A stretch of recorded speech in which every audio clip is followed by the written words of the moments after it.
The sound of slicing meat filled Tara Kemp's ears as the deli buzzer chimed, signaling yet another lunch rush.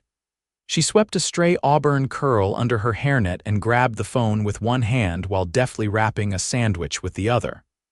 Good Eats Deli, where we make your lunch our business. How can I help you? Her practiced greeting flowed easily despite the chaos around her. Hi, this is Jack Jameson calling from Horizon Investments. We'd like to place our usual order for the executive meeting. The voice on the other end was warm and resonant, a pleasant break from the harried customers currently lining up at the counter. Mr. Jameson, right on schedule, Tara replied, balancing the phone between her ear and shoulder. The usual 12 assorted sandwiches with sides. Any special requests today? Actually, I was thinking of trying something new. What would you recommend? Something about his question made Tara pause. In the 3 months she'd been taking Horizon's orders, this was the first time the caller had asked for her opinion. Well, our new Mediterranean platter has been getting rave reviews. It's got hummus, falafel, and an assortment of wraps that might impress your executives. Perfect. Let's go with that.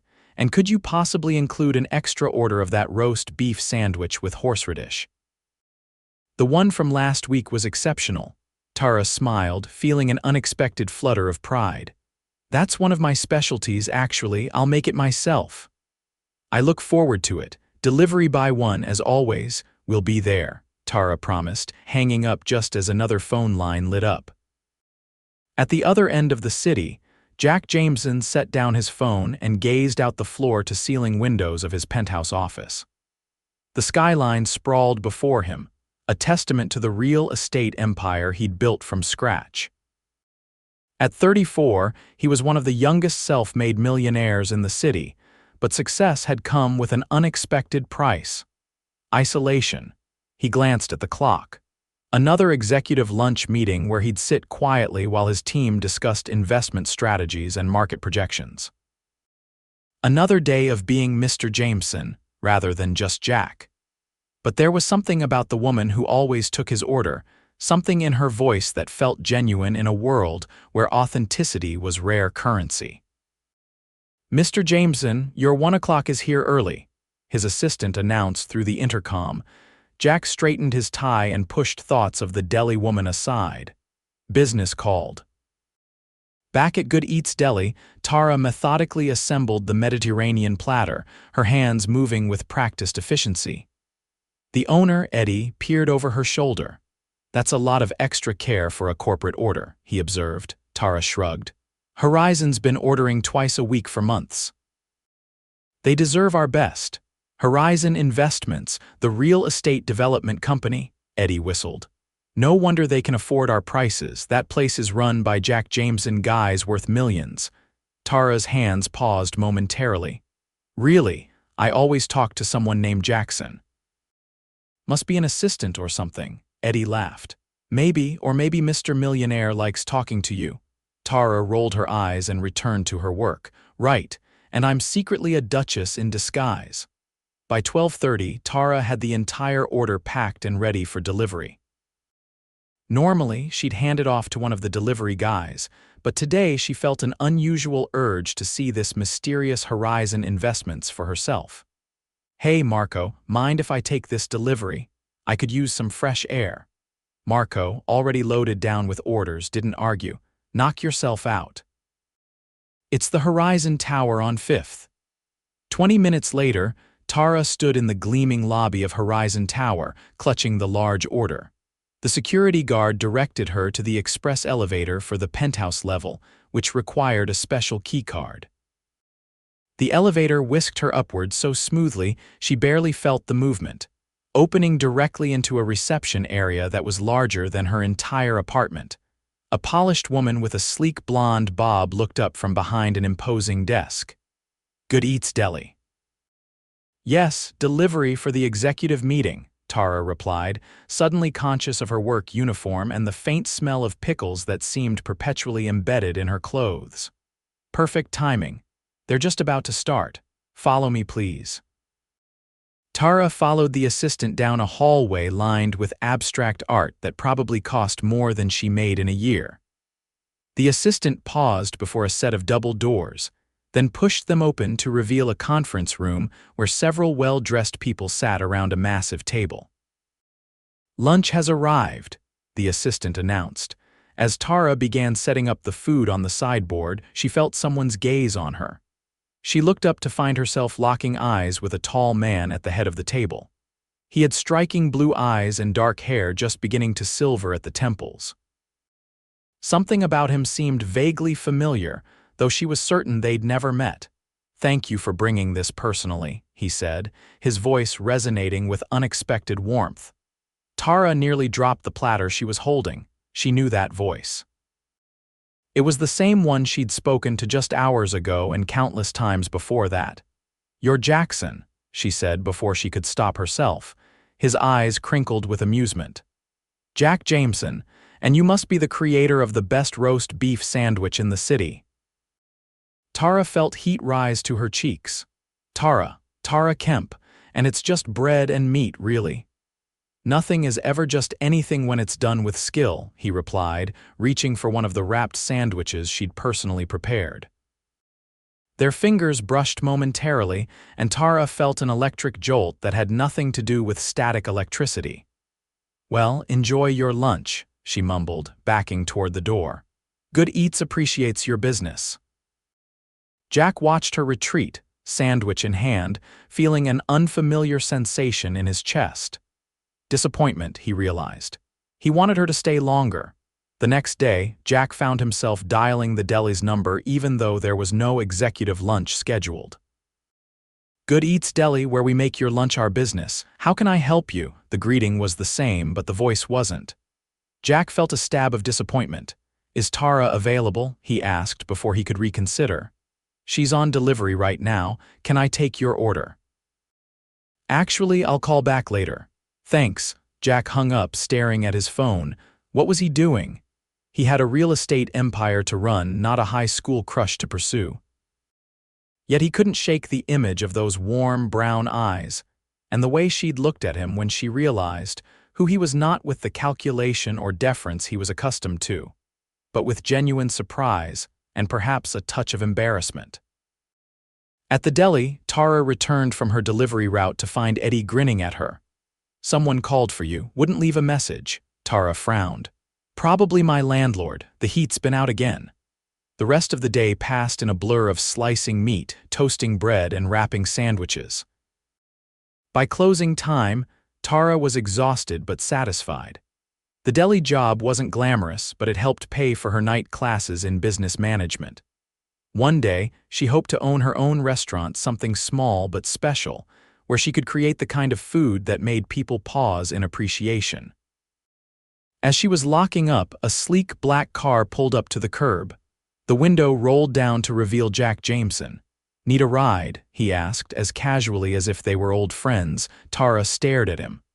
"Do you make a habit of stalking your sandwich makers?" Jack laughed. "Only the ones who make exceptional horseradish sauce. Actually, I was hoping to talk to you about catering an upcoming event at my home." "You could have just called the deli," Tara pointed out. "I did. You were out on delivery." He paused, then added, "Plus, some things are better discussed in person. If you're not comfortable with the ride, maybe I could buy you a coffee instead. There's a place around the corner that stays open late." Tara hesitated. Every instinct told her to decline. She barely knew this man, regardless of how charming he seemed. Yet something about his expression, earnest beneath the confident exterior, made her reconsider. "Coffee," she agreed, "but I can walk myself there." The cafe was nearly empty at this hour. They claimed a corner table, and Jack insisted on ordering for both of them, a gesture Tara found both presumptuous and oddly endearing. "So, this catering event," she prompted once their coffees arrived. Jack took a sip of his Americano. "I'm hosting a charity fundraiser next month. Nothing too extravagant, just about 50 people. I was impressed with the Mediterranean spread and thought something similar might work well. I'm not actually the catering manager. Eddie handles all the big orders, but you're the one with the talent. Eddie told me you create most of the specialty items on the menu.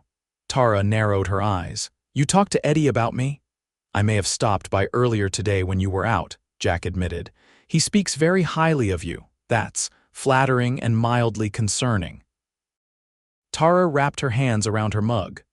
Why are you really here, Mr. Jameson? I doubt someone like you personally handles catering arrangements. Jack studied her for a moment. You're right, I have staff for that. He set down his coffee. The truth is, I enjoyed talking with you. Over the phone and yesterday in person, it's rare for me to connect with someone who doesn't immediately see dollar signs when they look at me. Maybe because I didn't know who you were until yesterday. Exactly. His smile was genuine. Do you know how refreshing that is? Tara couldn't help but smile back. I imagine it must be nice to occasionally be treated like a normal human being. You have no idea. Jack leaned forward. So, Tara Kemp, now that we've established I have ulterior motives beyond sandwiches, would you consider having dinner with me sometime? Tara blinked, taken aback by his directness. You're asking me out. I smell like pickles half the time and you're. She gestured vaguely at his tailored suit and obviously expensive watch. I'm just a guy who's interested in getting to know you better, Jack finished for her. The rest is just window dressing. Tara considered him, this millionaire who called her deli himself instead of having an assistant do it, who noticed the quality of her roast beef sandwiches, who looked at her like she was something special despite her hairnet and food service uniform. Okay, she said finally. Dinner, but nothing too fancy. I'd like to be able to pronounce what I'm eating. Jack's face lit up with a smile that transformed him from merely handsome to breathtaking. How about Saturday? I know a great Italian place where everything is pronounceable and delicious. They exchanged numbers, and Jack insisted on calling her a ride home despite her protests that the bus was perfectly fine. Standing on the sidewalk outside her apartment building, Tara watched his car pull away and wondered if she was making a tremendous mistake or taking the first step toward something wonderful. Saturday arrived with unseasonable warmth for early spring. Tara spent an embarrassing amount of time deciding what to wear, finally settling on a simple green dress that brought out the flecks of gold in her eyes. It was the nicest thing she owned, purchased for her cousin's wedding last year and worn exactly once since then. Jack arrived precisely at 7, looking casually elegant in dark jeans and a sport coat. He handed her a small paper bag rather than the cliché bouquet of flowers. "What's this?" she asked, peering inside to find a jar of horseradish. "Imported from a small farm in the countryside outside Vienna," Jack explained. "I thought you might appreciate it more than roses." Tara laughed. "You know the way to a sandwich maker's heart." The restaurant was indeed Italian, but not the type with checkered tablecloths and candles in Chianti bottles. It was a small, elegant space with perhaps 15 tables total. The maitre d' greeted Jack by name and led them to a corner table partially secluded by a decorative screen. "Come here often?" Tara asked as they settled in. "The owner, Giuseppe, was my first major client when I started my firm," Jack explained. "He needed financing to expand from a food truck to this place. I helped him secure the loan when conventional banks turned him down." "And now you get the best table in the house," Tara observed, "and the best osso buco in the city. Though between us, I think your roast beef might give his a run for its money." Dinner was a revelation. The food was indeed extraordinary, but even more surprising was how easy it was to talk to Jack. He asked thoughtful questions about her night classes and her dream of opening her own restaurant someday, listening with genuine interest to her answers. In turn, he shared stories of his early career struggles, painting a picture of a man who'd worked incredibly hard for his success rather than having it handed to him. "My father was a construction worker," Jack told her as they shared a tiramisu. "He died when I was 17, worksite accident. Insurance barely covered the funeral. I dropped out of college to support my mother and younger sister." "I'm so sorry," Tara said softly. "How did you end up in real estate?" I got a job as a receptionist at a small property management firm. The hours were flexible enough that I could still take some night classes. I noticed patterns in which properties were performing well, started making suggestions. Eventually, the owner let me try my hand at buying a small, run-down apartment building. I fixed it up, got good tenants, and turned a profit within a year. And the rest is history, Jack smiled. Not quite that simple. There were plenty of sleepless nights and near bankruptcies along the way. But yes, eventually I built enough of a portfolio to start my own investment firm. And now you're calling delis yourself instead of having your assistant do it, Tara teased. Some tasks are too important to delegate, Jack replied, his eyes never leaving hers. The evening ended with a walk through a nearby park, the spring air crisp but not uncomfortable. Tara found herself relaxing into the gentle pressure of Jack's hand at the small of her back as he guided her along the lamplit path. "I'd like to see you again," he said as they reached her apartment building. "If you're interested." Tara studied his face in the golden glow of the streetlight. "I am," she admitted. "But I'm also realistic. We come from different worlds, Jack, maybe, or maybe we're just two people who enjoy each other's company." He tucked a strand of hair behind her ear, his touch sending a shiver down her spine. "Let's not overthink it." He kissed her then, a gentle press of lips that held the promise of more but demanded nothing. When he pulled away, Tara found herself leaning forward slightly, reluctant for the contact to end. "Good night, Tara," he murmured, stepping back. "I'll call you tomorrow." True to his word, Jack called the next day, and the day after that. Over the following weeks, their relationship developed with a natural ease that surprised them both. They discovered a shared love of classic films and spent a rainy Sunday afternoon at Jack's penthouse watching Hitchcock movies. Tara introduced Jack to her favorite hole-in-the-wall ramen shop, where he charmed the elderly owners with his genuine appreciation of their food. For Tara, it was an education in how the other half lived. Jack's world was filled with conveniences she'd never considered: private drivers, household staff, reservations that materialized with a single phone call to restaurants that normally booked months in advance. Yet he wore his wealth lightly, never making her feel less than or out of place.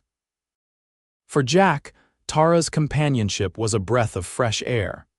She challenged him, teased him, and treated him like a person rather than a bank account.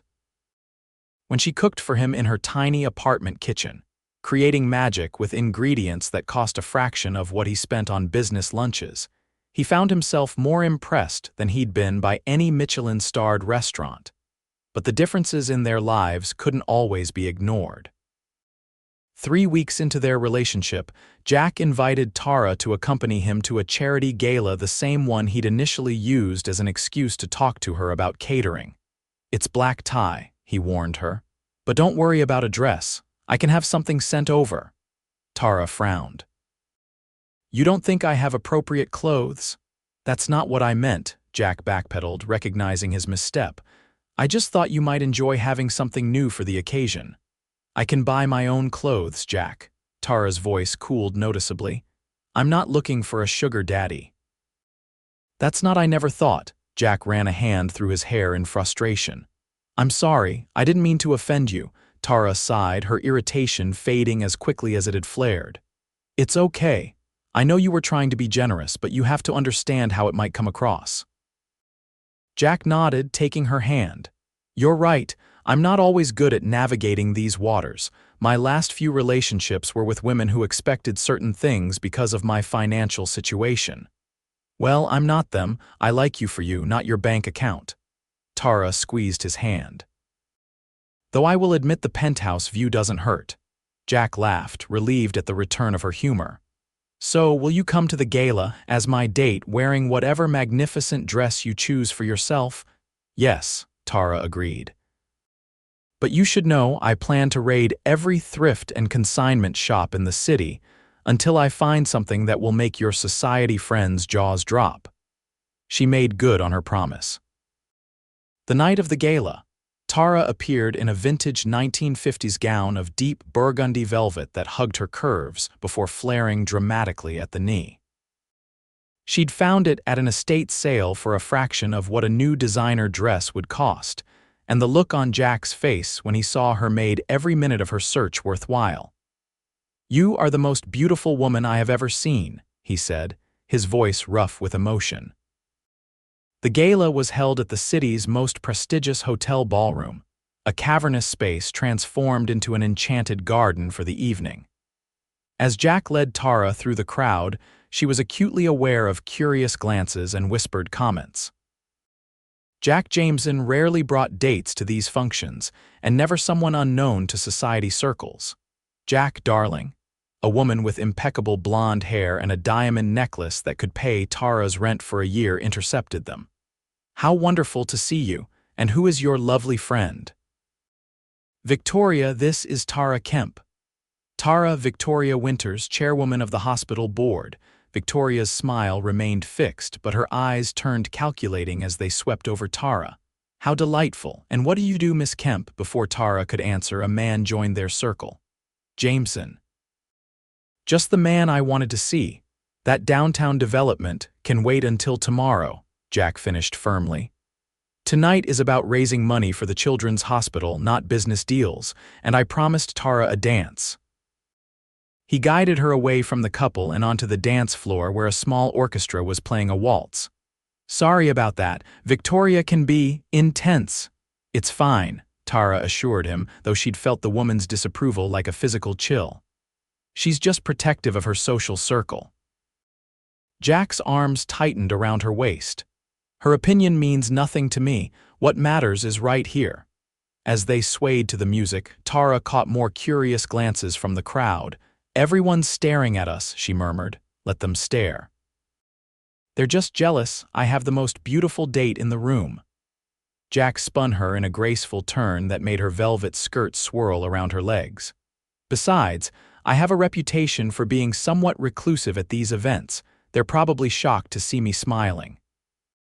The evening progressed more smoothly than Tara had feared. While some of Jack's acquaintances were clearly perplexed by his choice of companion, others were genuinely welcoming.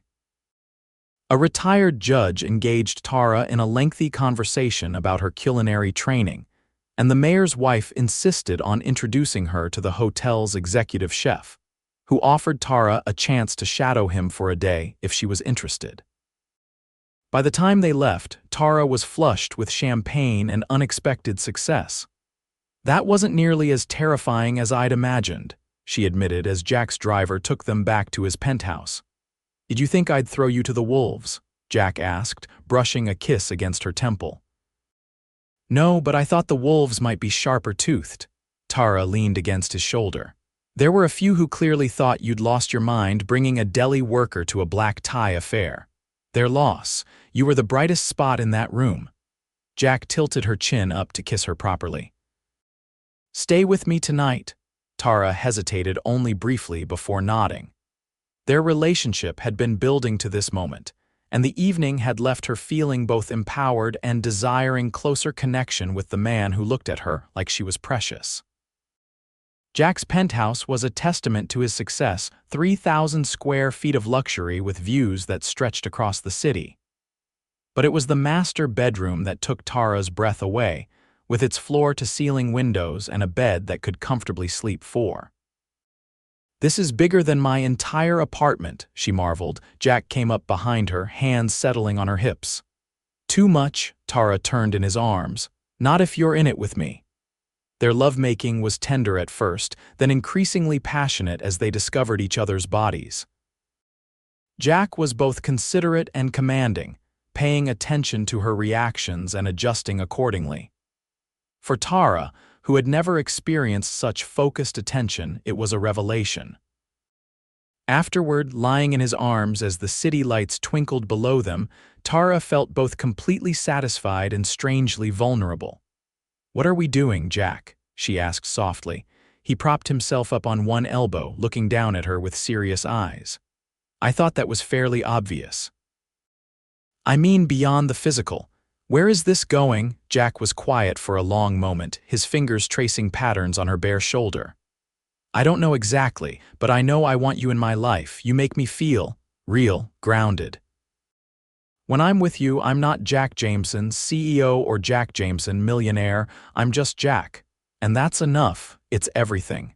He kissed her softly. The question is it enough for you? Dating me comes with complications, media attention, social expectations, people making assumptions about your motivations.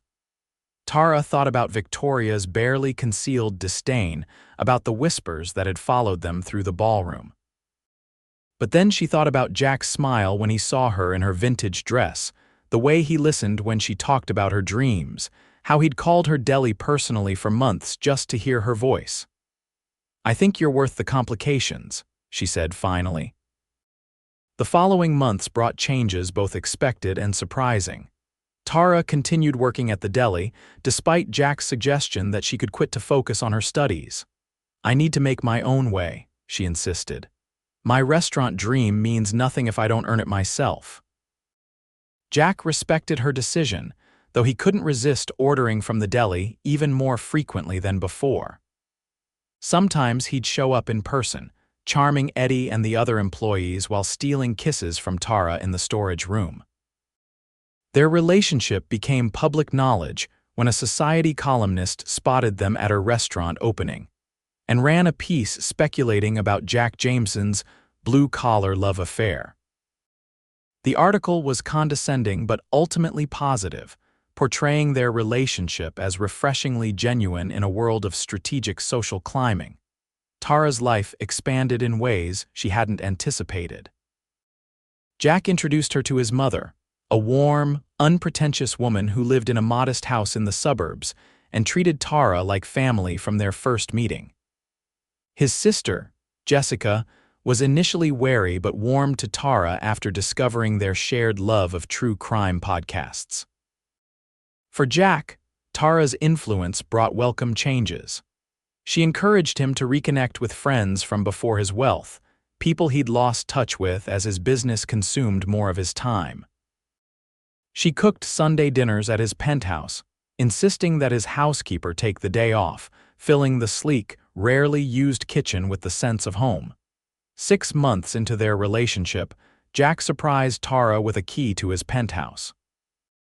I'm not asking you to move in yet, he clarified as she stared at the small silver key. I know your independence matters to you, but I want you to feel like you can come and go as you please.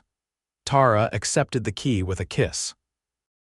It was a step, one that acknowledged the seriousness of their relationship while respecting her need for space. She used it sparingly at first, then more frequently as the boundary between his place and her place began to blur.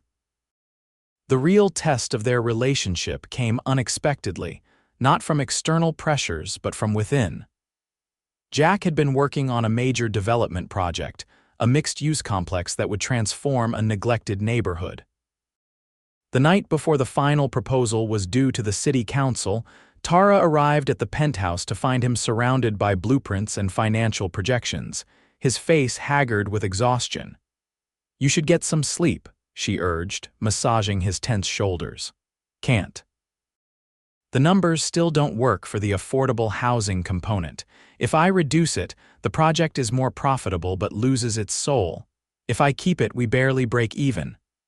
Tara studied the spreadsheets over his shoulder. Thanks to her business classes, she understood more than she might have 6 months earlier. What about relocating the retail spaces? If you moved them to the south side of the complex, you could reduce construction costs because of the existing foundation structure. Jack stared at her, then back at the plans. That might actually work. Why didn't I see that? Because you've been looking at this for weeks. Fresh eyes help. Tara kissed the top of his head, and because you're trying to do the right thing instead of just the profitable thing. It matters to you that this project helps the community, not just your bottom line. Jack pulled her into his lap, burying his face against her neck. What did I do before I had you? Probably paid some consultant an exorbitant fee to tell you the same thing, Tara teased. They stayed up half the night reworking the proposal. When Jack presented it to the city council the next day, it was approved unanimously. That night, as they celebrated with takeout and champagne in his penthouse, Jack seemed unusually quiet. "Everything okay?" Tara asked, curling beside him on the sofa. "I thought you'd be ecstatic about the approval." "I am." Jack set down his glass and turned to face her, but it made me realize something important. "What's that?" "That I don't want to do any of this without you." He reached into his pocket and pulled out a small velvet box. "I had this whole elaborate planned dinner at the place we first went, maybe a string quartet, but after today, I can't wait another minute." Tara's heart hammered against her ribs as Jack opened the box to reveal a stunning emerald ring surrounded by diamonds. "Green, like your eyes in that dress the first time you delivered to my office," he explained. "The moment I saw you, something shifted. I'd been talking to you for months, falling for your voice, your humor, your kindness. Seeing you in person only confirmed what I already suspected, that you were someone special, someone real in a world that often feels artificial to me." He took her hand, his eyes never leaving hers. "Tara Kemp, you walked into my life with a sandwich platter and changed everything. Will you marry me?" Tears blurred Tara's vision. "Yes," she whispered. "Yes, I will." The ring slid onto her finger, a perfect fit. Jack pulled her into a kiss that conveyed all the emotion words couldn't express. "I want you to know," he said when they finally broke apart, "that I've set up a fund for your restaurant. Not a gift, an investment, with proper business plans and repayment terms. Because I know your dreams are as important as mine." Fresh tears spilled down Tara's cheeks. "You understand me so well." "I'm trying to," Jack said, brushing away her tears with his thumb. "That's what love is, isn't it? Truly seeing someone for who they are and cherishing every part." 1 year later, Tara stood in the kitchen of her new restaurant, Kemp's Corner, putting the finishing touches on the opening night menu. The space was everything she'd dreamed of, intimate but welcoming, with an open kitchen where customers could watch their meals being prepared. Jack entered through the back door, a bouquet of fresh herbs rather than flowers in his hands. "Final inspection passed with flying colors," he announced. "You're officially clear to open tomorrow." Tara accepted both the herbs and his congratulatory kiss. "I can't believe it's really happening." "Believe it." Jack wrapped his arms around her waist. "You did this." "My investment helped, but this," he gestured around the beautifully appointed space, "this is all you. Your vision, your recipes, your determination." "Our journey," Tara corrected, leaning back against his chest. "From sandwich phone orders to husband and wife restaurant owners. Who would have thought?" "I think part of me knew from that very first call," Jack admitted. "There was something in your voice that felt like home." Tara turned in his arms, reaching up to trace the beloved contours of his face. "And to think, I just thought you were the polite guy who always ordered for Horizon Investments. Life really does have the most unexpected ingredients." "The best recipes often do," Jack replied, capturing her lips in another kiss as the evening light spilled through the restaurant windows, illuminating the beginning of their newest chapter together.